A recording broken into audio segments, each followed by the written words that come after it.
ಇಲ್ಲಿ ತಾಲೂಕಿನೊಳಗೆ ಈಗಾಗಲೇ ಲವ್ ಜಿಹಾದ್ ಕೇಸ್ಗಳು ಭಾಳಷ್ಟು ಆಗ್ತಾ ಇದ್ದಾವೆ. ಹಿಂದೂ ಹುಡುಗಿಯರನ್ನು ಯಾಮಾರಿಸಿ ಅವರಿಗೆ ಒಂಥರ ಏನೇನೋ ಆಮಿಷಗಳನ್ನು ಒಡ್ಡಿ ಲವ್ ಜಿಹಾದಿಗೆ ಅವ್ರನ್ನ ಒಳಪಡಿಸ್ಕೊಂಡು ತೊಗೊಂಡು ಹೋಗ್ತಾ ಇದ್ದಾರೆ. ಆ ಲವ್ ಜಿಹಾದಿಗೆ ಒಳಪಟ್ಟಿರ್ತಕ್ಕಂಥ ಈಗ ನೋಡಿರಿ, ಉದಾಹರಣೆಗೆ ಇದೊಂದು ಕೇಸು ಮೊನ್ನೆ 5 ಅಥವಾ 6ನೇ ತಾರೀಕಿಗೆ ಕಾಣೆಯಾಗಿರ್ತಕ್ಕಂಥ ಹುಡುಗಿ ಇದು. ಆವಾಗ ಮಿಸ್ಸಿಂಗ್ ಕಂಪ್ಲೇಂಟ್ ಕೊಟ್ಟಾಗ ಅದನ್ನು ಆ ಹುಡುಗಿನ ಪತ್ತೆ ಹಚ್ಚಿ ತೊಗೊಂಬರೋಕೆ ಇಷ್ಟು ದಿನ ಗಂಟಲೆ ಟೈಮ್ ತೊಗೊಂಡು ಬಂದ ತಕ್ಷಣದಲ್ಲಿ ಮತ್ತು ಅವರು ಸಬ್ ರಿಜಿಸ್ಟ್ರ್ ಆಫೀಸ್ದೊಳಗೆ ನಾವು ಮದುವೆ ಆಗಿದ್ದೀವಿ, ಇನ್ನೊಂದಾಗಿದೆ ಅಂತ ಹೇಳಿದರು. ಏಜ್ ನೋಡ್ತಾ ಇದ್ದಾಗ ಏಜು ಸ್ವಲ್ಪ 18 ಈಗ ಜಸ್ಟ್ ದಾಟಿದೆ, ಆಗಿದ ಕಾನೂನು ಪ್ರಕಾರ ಆಗಿತ್ತು. ಆದರೆ ಆ ಕಾನೂನು ಪ್ರಕಾರ ನೋಟಿಸ್ ಬೋರ್ಡಿಗೆ ಅಂಟಿಸ್ಬೇಕಾಗಿರ್ತಕ್ಕಂಥ ಕಾಗದಪತ್ರಗಳು ಅಂಟಿಸ್ಲಿಲ್ಲ.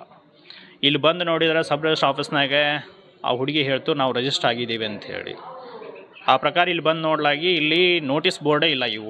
ಇಲಾಖೆಯಲ್ಲಿ ಒಂದು ನೋಂದಣಿ ಇಲಾಖೆಯಲ್ಲಿ ಮೊಟ್ಟ ಮೊದಲನಾಗಿ ಇರಬೇಕಾಗಿರ್ತಕ್ಕಂಥದ್ದು ನೋಟಿಸ್ ಬೋರ್ಡಿನ ವ್ಯವಸ್ಥೆನೇ ಈ ಇಲಾಖೆ ಒಳಗಿಲ್ಲ. ಮತ್ತು ಒಂದು CC ಕ್ಯಾಮ್ರಾ ಇಲ್ಲ. ಮತ್ತು ಅದನ್ನು ಇಲ್ಲಿರ್ತಕ್ಕಂಥ ಸಿಬ್ಬಂದಿಗಳನ್ನು ಅಧಿಕಾರಿಗಳನ್ನು ಆಗಿದೆಯಾ ಅಂತ ಕೇಳಿದರೆ ಹೌದು ಆಗಿದೆ, ನೋಟಿಸ್ ಬೋರ್ಡಿಗೆ ಹಾಕಿದ್ದೀವಿ ಅಂತ ಹೇಳಿದರು. ನೋಟಿಸ್ ಬೋರ್ಡಿಗೆ ಬಂದು ನೋಡಿದರೆ ಅಲ್ಲೆಲ್ಲ ಒಂದು ಕಿಟಕಿ ಒಳಗೆ ಸಿಗಾಕಿರ್ತಕ್ಕಂಥ ಹಾಳಿಯನ್ನು ಚೆಕ್ ಮಾಡಿ ನೋಡಿದಾಗ ಅದರಲ್ಲಿನೂ ಕೂಡ ಇರಲಿಲ್ಲ ಅದು. ಅದಕ್ಕೆ ಇಂಥ ಒಂದು ಬೇಜವಾಬ್ದಾರಿ ಕೆಲಸವನ್ನು ಇಲಾಖೆ ಒಳಗೆ ನಡೀತಾ ಇದೆ. ಇದಕ್ಕೆ ಸರಿಯಾದ ರೀತಿ ಒಳಗೆ ಸರ್ಕಾರ ಕ್ರಮವನ್ನು ತೆಗೆದುಕೊಳ್ಬೇಕು. ಮತ್ತು ನಮ್ಮ ಹಿಂದೂ ಹುಡುಗಿಯರನ್ನು ಭಾಳಷ್ಟು ಈ ಪ್ರಕರಣಗಳು ನಮ್ಮ ತಾಲೂಕಿನಲ್ಲಿ ನಡೀತಾ ಇದೆ. ಇದು ಸರಿಯಾದ ರೀತಿಯೊಳಗೆ ಒಂದು ಕಾನೂನಿನ ರೀತಿ ಒಳಗೆ ಅಧಿಕಾರಿಗಳು ಇದಕ್ಕೆ ಸ್ವಲ್ಪ ಬಂದೋಬಸ್ತನ್ನು ಮಾಡ್ಕೊಳ್ಬೇಕಂತಕ್ಕಂಥ ನಮ್ಮ ಉದ್ದೇಶ ಐತಿ. ಮತ್ತು ಈ ಇಲಾಖೆಯನ್ನು ಭಾಳಷ್ಟು ಸುಧಾರಿಸ್ಬೇಕಾಗಿದೆ. ನೋಂದಣಿ ಇಲಾಖೆಯ ಜನರ ಅಭಿಪ್ರಾಯ ಪ್ರಕಾರವಾಗಿ ಭಾಳಷ್ಟು ಹಳ್ಳ ಹಿಡಿದಿದೆ. ಇದನ್ನು ಅವ್ಯವಹಾರಗಳು ಜಾಸ್ತಿ ನಡೀತಾ ಇದ್ದಾವೆ ಅಂತೇಳಿ ಕೇಳ್ಪಟ್ಟಿದ್ದೀವಿ.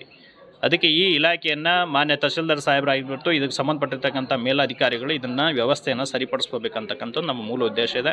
ಇದನ್ನು ಹೀಗೆ ಬಿಟ್ಟರೆ ಮುಂದಿನ ದಿನಮಾನಗಳಲ್ಲಿ ನಾವು ಉಗ್ರವಾಗಿರ್ತಕ್ಕಂಥ ಪ್ರತಿಭಟನೆ ಮತ್ತು ಅದರ ಬಗ್ಗೆ ಕಾನೂನಾತ್ಮಕವಾಗಿ ನಾವು ಕೂಡ ಕ್ರಮವನ್ನು ತೆಗೆದುಕೊಳ್ಬೇಕಾಗ್ತದೆ. ಅದಕ್ಕೆ ನಿಮ್ಮ ಮೂಲಕವಾಗಿ ಆ ಒಂದು ಇಲಾಖೆ ಮತ್ತು ಇಲಾಖೆ ಸಿಬ್ಬಂದಿಗಳಿಗೆ ಮತ್ತು ಇಲ್ಲಿ ತಾಲೂಕಿನಲ್ಲಿ ನಡೀತಿರ್ತಕ್ಕಂಥ ಲವ್ ಜಿಹಾದಿಗೆ ಒಂದು ತಡೆಯನ್ನು ಒಡ್ಡಬೇಕಂತಕ್ಕಂಥ ನಿಮ್ಮ ಮೂಲಕವಾಗಿ ನಾವು ಕೇಳ್ಕೊಳ್ತಾ ಇದ್ದೀವಿ.